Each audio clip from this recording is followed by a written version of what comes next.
Bonjour, bienvenue et merci de regarder cette vidéo portant sur la prise en charge et le diagnostic de l'état de choc septique dans la partie du cours urgence vitale pédiatrique que je fais. Je m'appelle Laurent Dupic et je suis médecin réanimateur à l'hôpital Necker et chargé de cours urgence vitale au sein du pôle 4 à la faculté de médecine Paris-Descartes.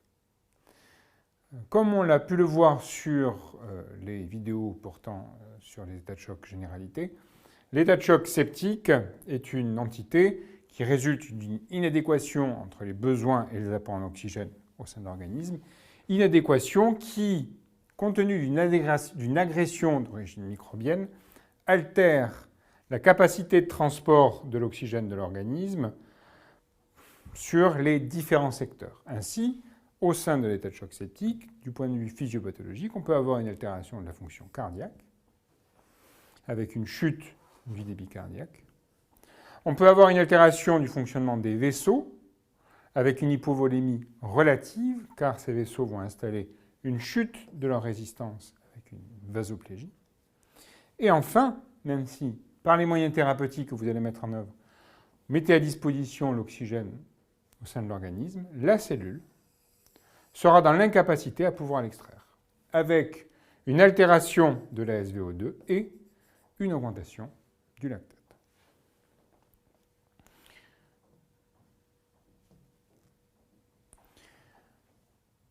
Comment utiliser l'approche intégrée dans le cas du choc septique?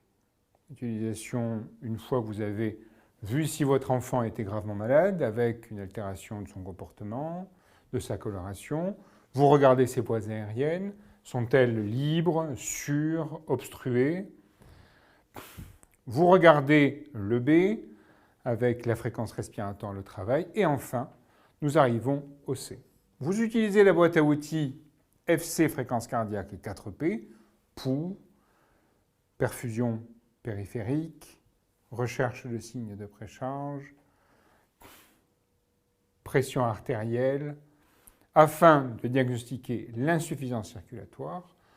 Vous regardez si cette insuffisance circulatoire est compensée ou décompensée. S'il y a une hypotension ou des troubles de la conscience ou une oligurie, votre insuffisance circulatoire en contexte fébrile, donc septique, est une urgence vitale. Cette urgence vitale vous amène à utiliser cette boîte intégrée, FC4P, pour pouvoir prendre en charge rapidement ce choc septique. Pourquoi? Le choc septique est une entité extrêmement complexe du point de vue du mécanisme physiopathologique, car il résulte d'une dérégulation de la réponse inflammatoire à une infection bactérienne dans la majorité du temps, avec une réaction inflammatoire qui installe une tachycardie, de la fièvre, une hyperleucocytose et qui peut évoluer vers le sepsis. Actuellement, il y a un shift de la définition du choc septique et une réactualisation qui s'est faite dans le monde adulte, mais pas encore en pédiatrie. Pour pouvoir être plus synthétique, le choc septique s'avère être une altération de l'interaction entre l'hôte et le pathogène, évoluant d'une situation de la dérégulation de la réponse inflammatoire à type de Sierce, sepsis sévère, le choc septique, qui, si il est pris en charge avec retard, va évoluer vers la défaillance multivitérale. On est donc dans une véritable course contre le temps pour pouvoir éviter cette défaillance multiviscérale. Comment y arriver? Je vous propose une prise en charge qui fait l'objet de recommandations au sein de la campagne Survivre au sepsis, dont la dernière est issue de 2015, les prochaines vont sortir cette année.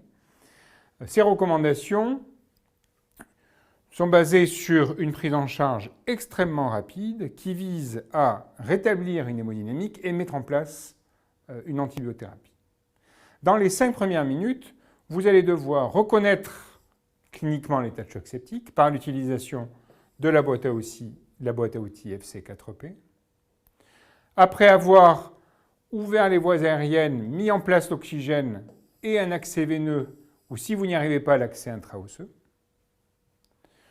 on effectuera une réévaluation régulière de ces éléments cliniques à chacune des étapes du traitement, à savoir de 1 à 3, remplissage vasculaire de 20 ml/kg le plus rapidement possible en fonction de la tolérance de la voie d'administration, la VVP ou l'intra-osseuse, à laquelle vous associerez l'antibiothérapie probabiliste en fonction du foyer, qui doit être bactéricide, probabiliste et large. Elle ne doit pas être retardée par des examens complémentaires visant à essayer d'identifier l'agent infectieux. Si, après les boucles de réévaluation FC4P, il n'y a pas de réponse clinique à ce remplissage, on sera dans l'entité du choc septique réfractaire au remplissage qui nécessitera une prise en charge plus lourde avec l'introduction de catécholamine. L'antibiothérapie probabiliste, communautaire ou hospitalière en fonction de l'environnement de l'enfant se fait immédiatement dès qu'elle est prête et dès que votre voie intra-osseuse ou VVP est posée. Les prélèvements multiples ne doivent pas retarder leur administration. Les remplissages sont fondamentaux et doivent se faire dans le même temps avec des cristalloïdes à la posologie de 20 ml kg le plus rapidement possible en fonction de la tolérance de la voie jusqu'à 60 à 80 ml kg. Si au bout de 60 ml kg, la pression artérielle est toujours basse, les recommandations visent à mettre en place la noradrénaline qui a un effet alpha à la posologie de 0,05 par palier de 0,1 à 0,05 jusqu'à 2 gamma kilo-minute. Cette noradrénaline peut se passer sur l'intra-osseuse. L'intra-osseuse ne doit pas contre-indiquer, comme la voie veineuse périphérique, l'administration de noradrénaline. Chaque mise en place de traitement amènera une réévaluation clinique avec des objectifs de pression artérielle et notamment de pression artérielle moyenne, car c'est sur la pression artérielle moyenne que nous guidons nos réanimations. On y associera une réévaluation clinique de FC4P, la perfusion périphérique avec une restauration de la TRC, une restauration de la conscience, une restauration des poux périphériques, une réinstauration d'une diurèse avec un débit urinaire supérieur à 1 cc/kH et bien sûr sur le plan biologique, une diminution du lactate. Ainsi, l'état de choc septique constitue une urgence vitale, diagnostiquée grâce à l'utilisation de la boîte à outils FC4P en contexte septique.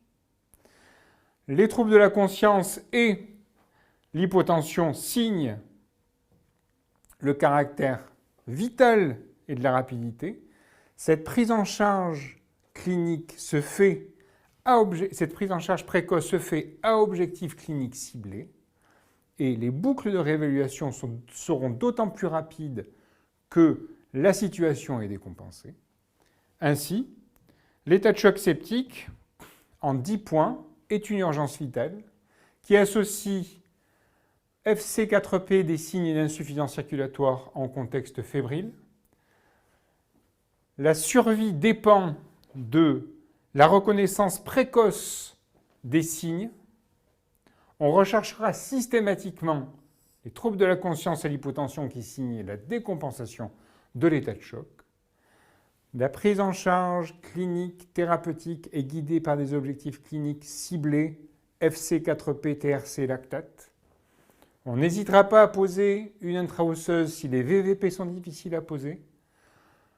Les deux pierres angulaires du traitement de l'état de choc septique sont 1. Le remplissage 20 ml/kg cristalloïde, on choisira le sérum physiologique.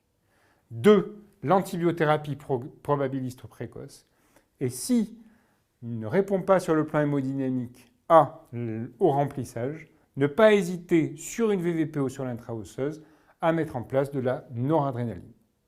En termes d'étiologie en pédiatrie, l'étiologie la plus connue et que l'on retrouve dans les dossiers de l'ECN est bien sûr le purpura fulminans.